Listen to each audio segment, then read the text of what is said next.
The worst thing about influencer marketing for small businesses is that the fancy software is way too expensive. Rich Influencers solves that problem. Now your small business can find, engage, and manage micro and nano influencers, the ones that you can afford to work with. And Reach Influencers cost as low as $100 per month. It's kind of incredible. Go out and check out capturetheinfluence.com/podcast and see it for yourself. Find, engage, manage, influence with the software built and priced for your size business. It's capturetheinfluence.com/podcast. Entrepreneurs Enigma is a podcast for the ups and downs of entrepreneurship. It's got the wins and the fails that we all face being entrepreneurs, and how we learn from adversity. Every week I talk to a different entrepreneur with a story to tell. I'm Seth Goldin. Come with me on the journey. This is Entrepreneurs Enigma. Let's get started.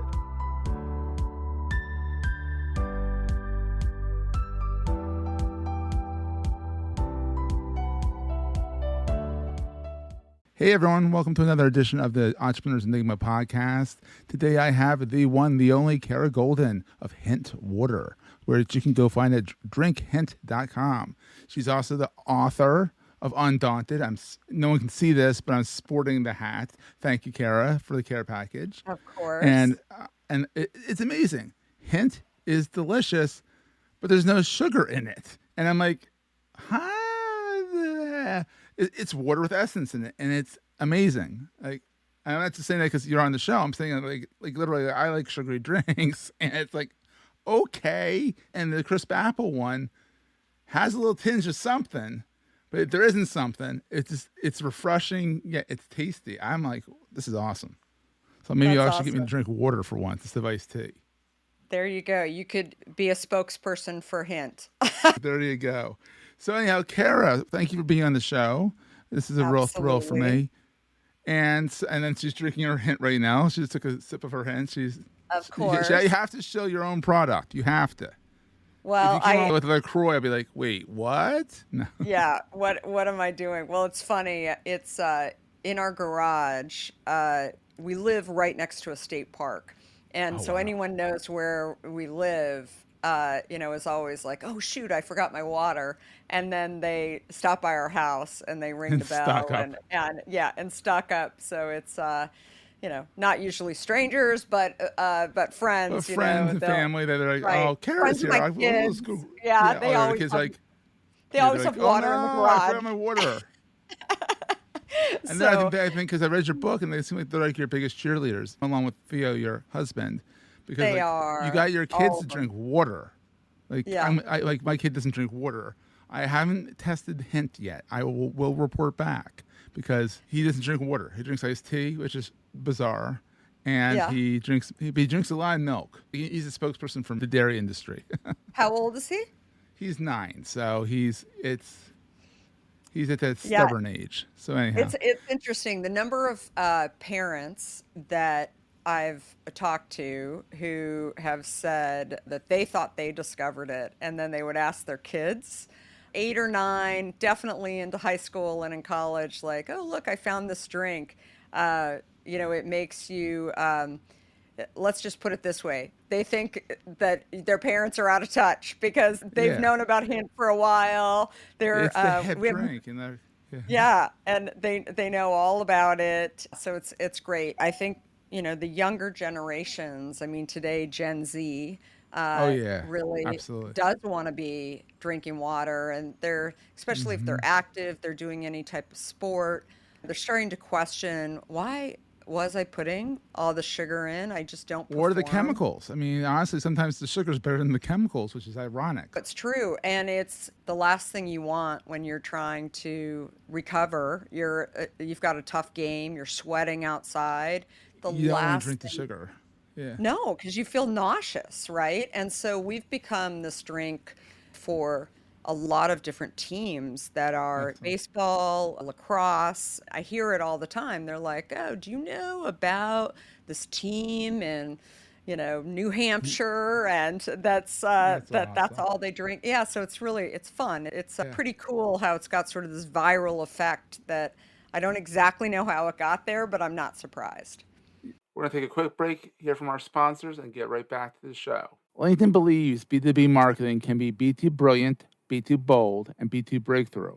How? With a platform purpose built to make B2B marketing mean more for your business. A platform with tools to help you build better relationships with your key customers, to boost your buyer's journey while building your brand. A platform with trusted data and lead generation you need to beat your KPIs, drive ROI, and stand out amongst the competition. And with the targeting tools on LinkedIn, you can reach your precise audience right down to their job title, company name, location, and more to make sure your ads are always seen by those who matter. So let's get ready to be too boldly go where no marketer has gone before, because LinkedIn is where B2B is everything it can be. Rethink your B2B marketing ads and get $100 credit on your next campaign. Go to linkedin.com/MPN to claim your credit. That's linkedin.com/MPN. Terms and conditions apply. So to go back to the beginning, well, not the very beginning, but you grew up in Arizona, went to ASU,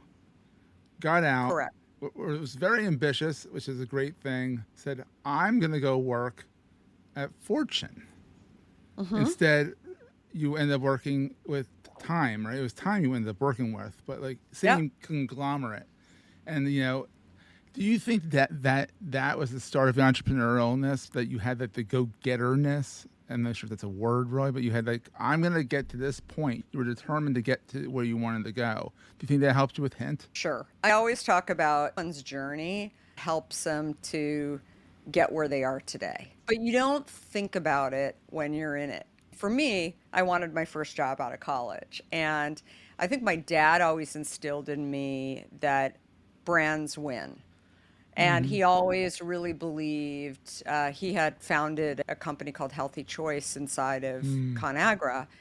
And he always really believed in brands. And so he instilled in my head, like, you should go and work for a brand, because even if it doesn't work out when you're interviewing somewhere else, they remember the brand.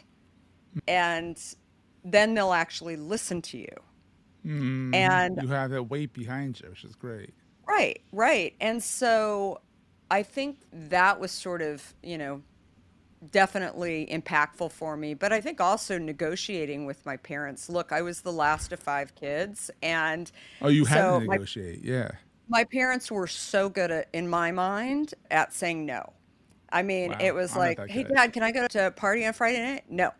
Okay, why? You just can't. And I'm like, well, that's not really an answer. And You sound like my son. That's exactly my son will never accept a straight no. Yeah. Ever. So my It's dad always used to why. say, exactly. My dad used to say, Kara, the problem with you is that when I say maybe to you, you're like halfway out the door going and doing what I was not really sure about, because you were like, well, you didn't say That's no. almost a yes. Yeah. Right. And again, I was good at negotiating. My dad and the rest of my siblings, I think, thought I'd be a lawyer, because I was constantly thinking about how do I figure out how to get them. But it also extended to, my parents were both working. We had 5 kids. Wow, We 5 were kids. Wow. at a very young age, I was figuring out what I wanted to do and how I could do it. So things like, I was just telling this story to my son the other day, where my thing was gymnastics. And so I had to get gymnastics all the way across town. The bus system in Scottsdale, Arizona was not really existent. And yeah. and so my sister would swim on the other part of town, and then my Oh brother no. would be in football or baseball or whatever. And so I was always the one that was saying, okay, I need mom to pick me up at 6 o'clock. And she needed to be 2 more places. And and so I would say, okay, well, who else can give you a ride? And my brother and sister were really good at saying, I don't know. And so I'm like, okay. So I would get the phone numbers of like the other people on the Uber your team. siblings around. Well, I would figure it out. Like, I'd organize it in order to get it done. And then sometimes I would also figure out that there wasn't going to be anyone. So then I had to go figure it out. So For yourself. for myself, right? But Wow. it was very rare that I couldn't figure it out. And I think That's that awesome. those kind of skills at a Hmm. really young age They was, stick with you too. yeah. And then I would always, if I just couldn't figure it out, my parents were always there to help me figure it out. Yeah. But like, I almost viewed it as fun. Like it was a Yeah. puzzle to go figure it It's a out. And puzzle. so Hmm. when I was going to actually find my first job, it was like an extension of the puzzle. I mean, I wanted An to be adventure. in Yeah. journalism.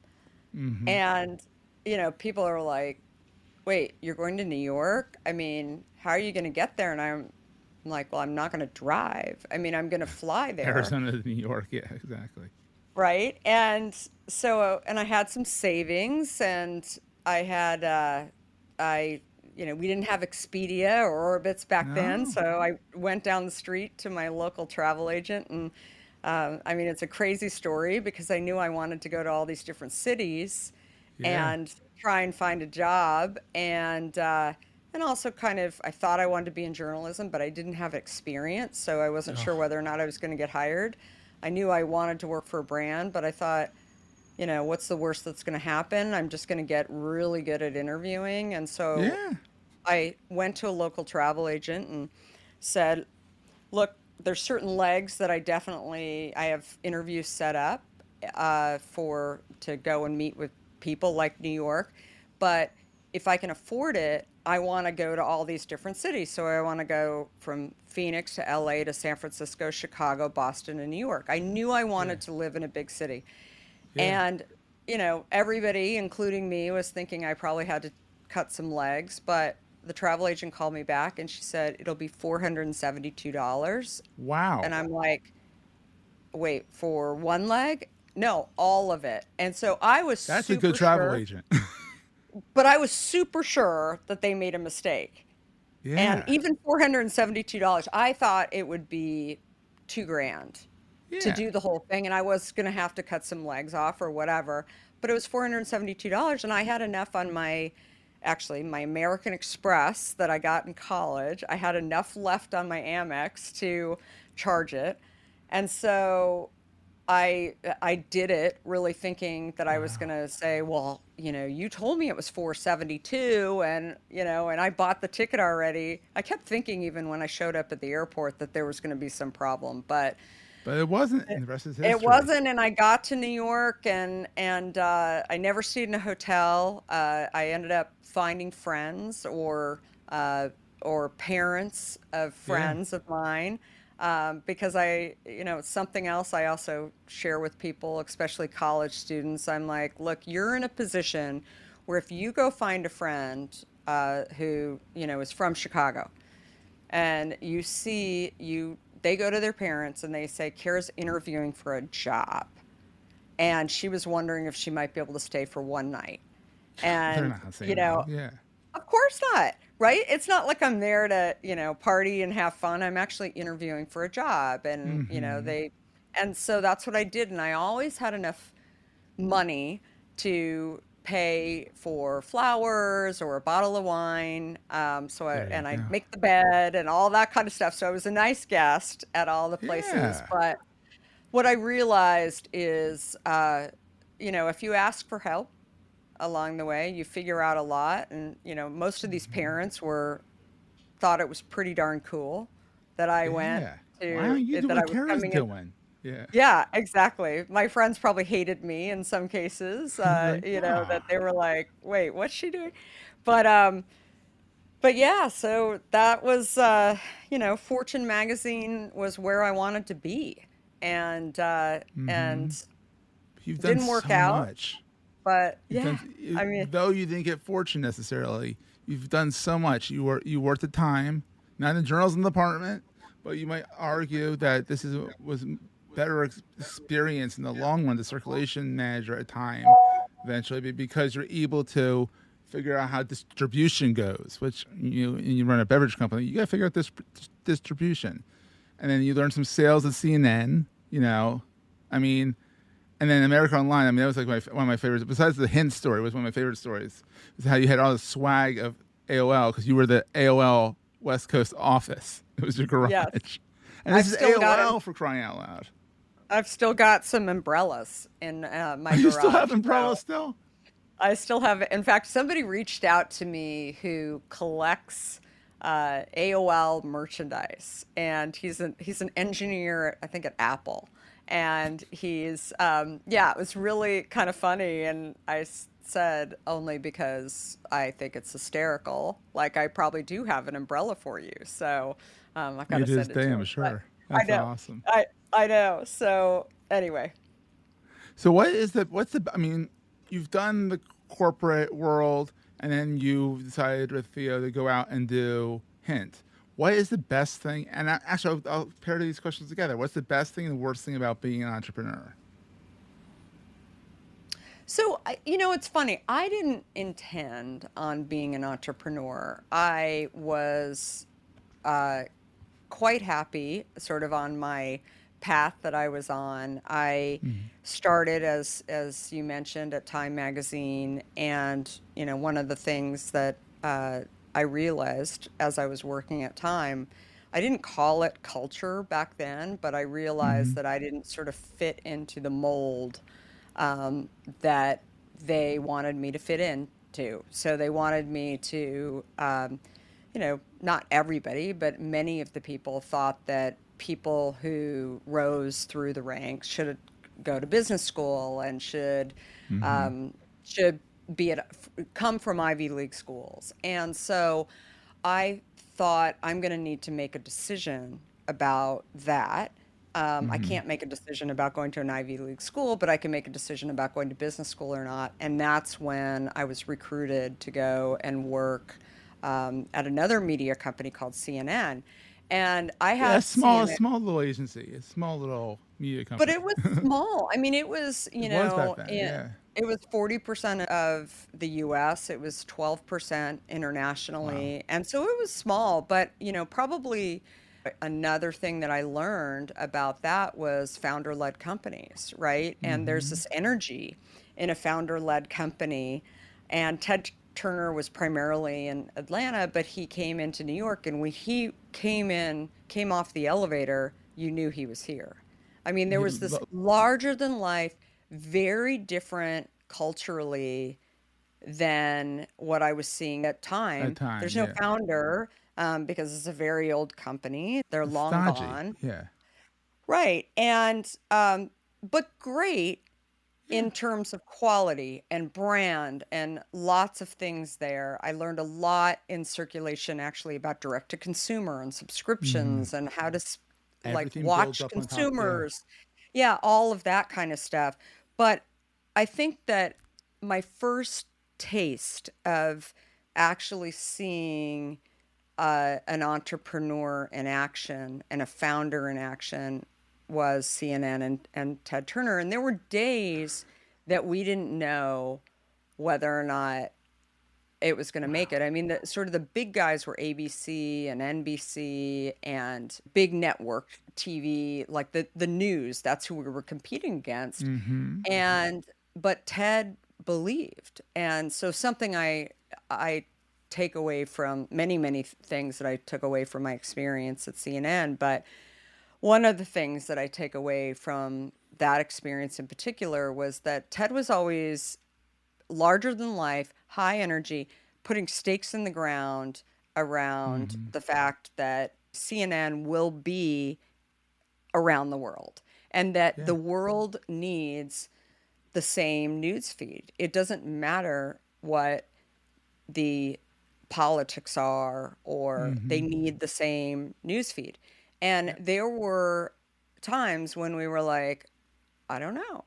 But then when, I happened to be there when uh, there was a major leader who learned that his country was being bombed from CNN. And that was like Wow. the hockey stick, right? I mean, all of a sudden, every ad agency wanted to talk to us because I was in sales. That's And so awesome. being able to experience the hockey stick and see that was pretty exciting. When I moved from New York out to San Francisco, my husband was getting into technology law, and everybody said, Hmm. "Go west. That's where it's going to happen first. Yeah. It'll eventually happen the in New York City, but for now, go west." And that was when I started to think about what brands are in the Bay Area. It to me, it felt Mm, like the main thing that was in San Francisco was tech, and I hmm. wasn't tech. I was media. I didn't want to work in media outside of New York City because I felt like it's a very different a satellite office versus the mothership office to me just felt like, maybe I could do that, but wasn't as interesting. But I And find it fascinating. I'm looking at your LinkedIn. I'm cheating. I'm cheating. I'm looking at your yeah, LinkedIn no, here. go for it. But then you go to AOL, and really you're at the quintessential entrepreneur that took their experiences. Like it seems like everything happened for a reason. Maybe Yeah, in the moment you didn't like know it was happening for a reason. You're like, I'm at a job, I'm enjoying it. All right, time to leave. Let's go to this next job. But it seems like you've taken every experience, circulation, sales, electronic commerce, and shopping, e-commerce. I mean, your site is beautiful and works. I mean, you know a lot. I know a lot of entrepreneurs. I work with a lot of entrepreneurs when they have an idea, but they can't execute the website very well. Like yeah.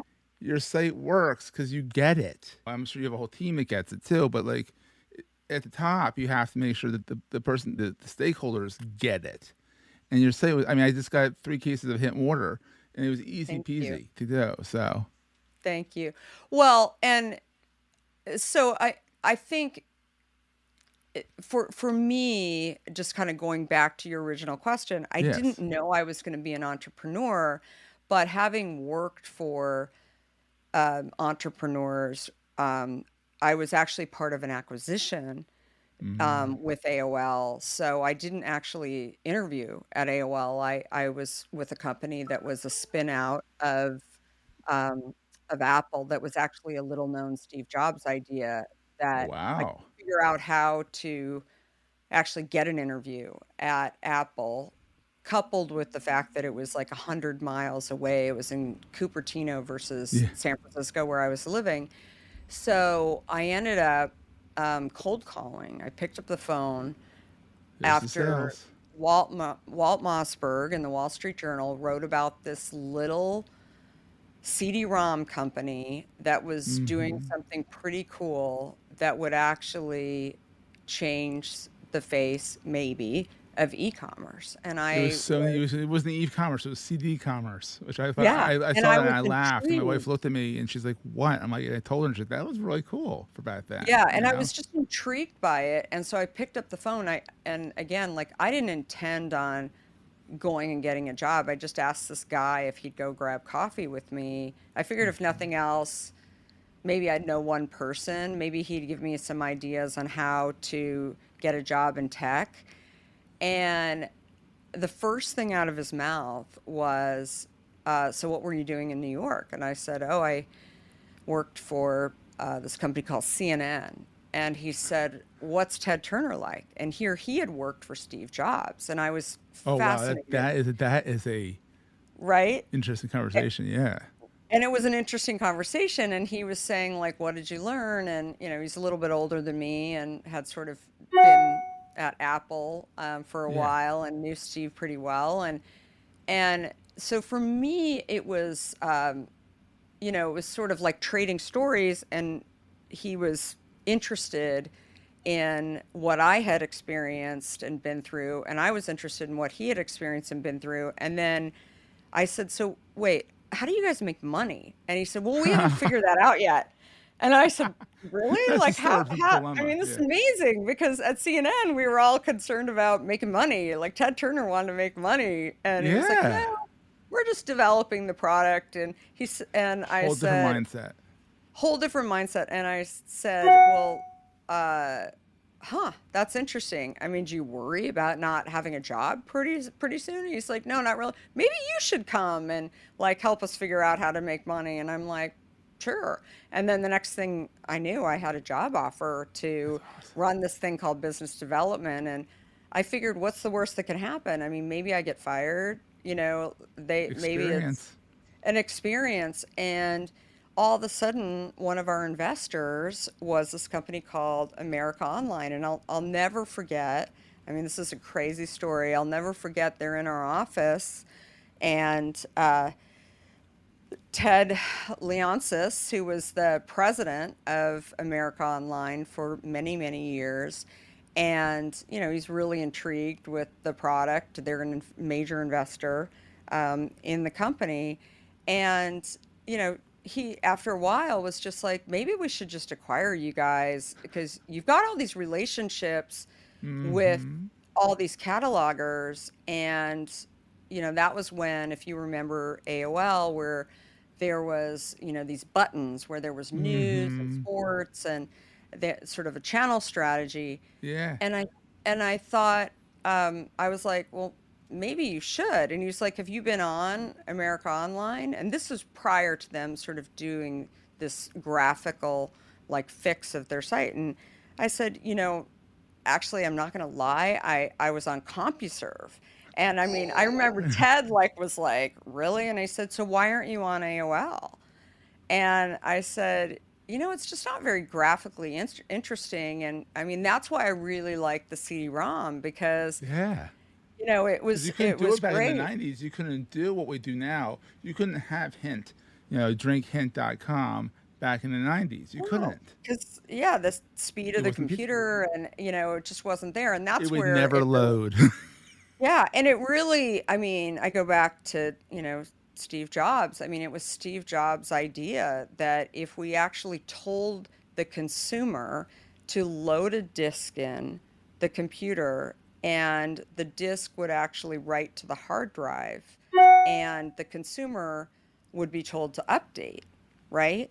Yeah. And that's it. And you didn't, and so it made me appreciate the fact that great products, consumers don't need to know how they work. They need to know the bare No. bones, basic. If you have a drink, it needs to, Hmm. taste great, all of that kind of stuff. But anyway, long-winded story because I felt like with all of these different Hmm. entrepreneurs, and then that extended into working at AOL, working, with incredible entrepreneurs, including Ted Leonsis and Steve Case, and Yeah. and was it was an experience of building the puzzle, right? Continuing to Hmm. build the puzzle. And Back I to the think that puzzle. Yeah. that's the thing about both being in media and both being in technology is that both of those industries are really tied to getting better, right? Like Hmm. that's how you grow based on, and oftentimes it's, technology needs to get there in order for the product to actually be better. Hmm.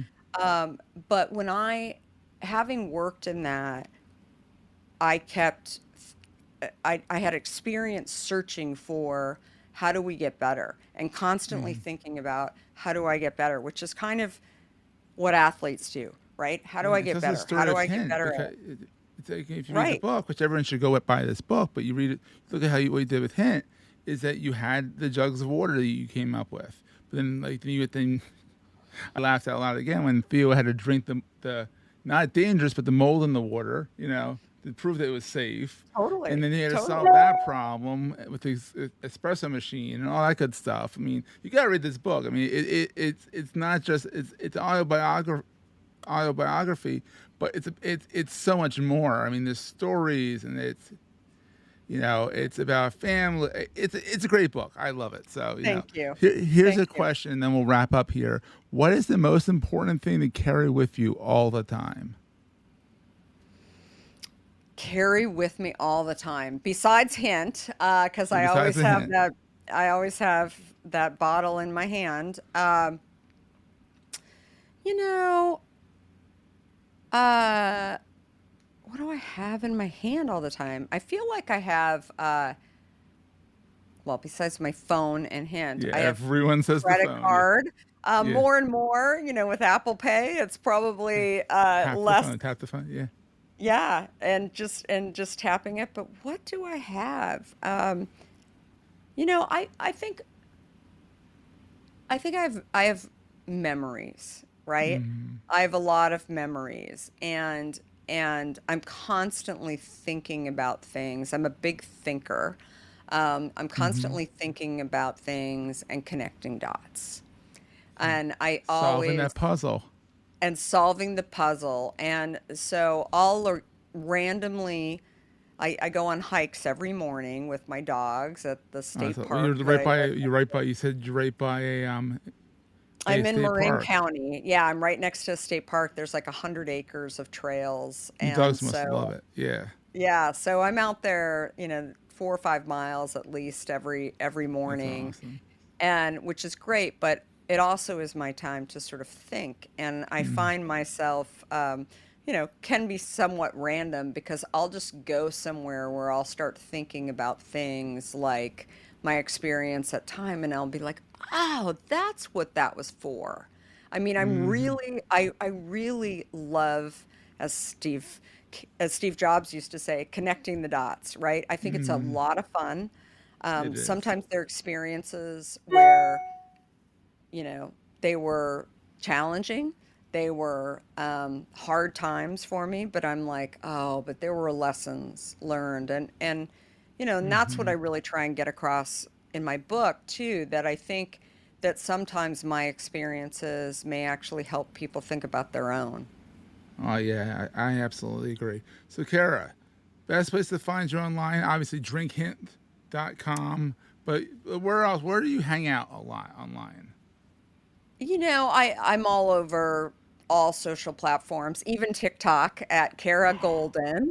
Oh, we gotta Um, check that one out. Yeah, yeah, and but I'm on Twitter a lot, Twitter's and addicting. Yeah, it's yeah, fun. and I'm not into. I don't get into politics. I don't get into You get into religion. water, not hot water. You get the hit water. There you go. I get well, and I also just get into. I show a lot of my puppy pictures on there. I make Mm-hmm. my puppy was one of my puppies was on my lap last night, snoring so loud you have no idea. I'm like, who is she? Like this is like insane, and people were just cracking up. It's like, Yeah, good thing Twitter's she's so fun. cute. Twitter, if you do it right, can be a lot of fun. So, and you're also on Exactly. LinkedIn, Kara Golden. What a surprise, you know. One word, Exactly. linkedin.com/in/Kara Golden. So, Kara, this has been so much fun. It's so neat to, Thank you. meet you after I read your book, which I felt like I knew you after the book. So this is great. Thank you so much for being on the show. Thank you.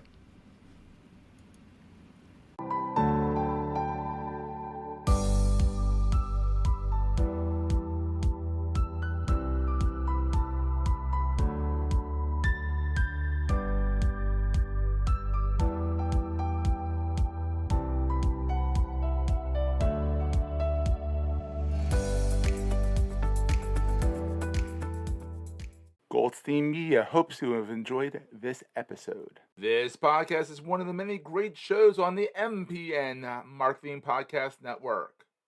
This podcast is coming to you on MPN, the Marketing Podcast Network. There's another show on MPM you might enjoy as well. I'm Gordon Glenister, and I'm the host of Influence, the global podcast that shines a spotlight on the influencer marketing industry. And each episode we talk to brand managers, agency strategists, influencer platforms, industry thought leaders, and the influencers themselves about the latest trends and stories affecting the influencer marketing industry. And their stories will certainly inspire you. So just hop over to gordonglenister.com or search for Influence, the global podcast, wherever you normally get your podcast from. This podcast is heard along the Marketing Podcast Network. For more great marketing podcasts, visit marketingpodcasts.net.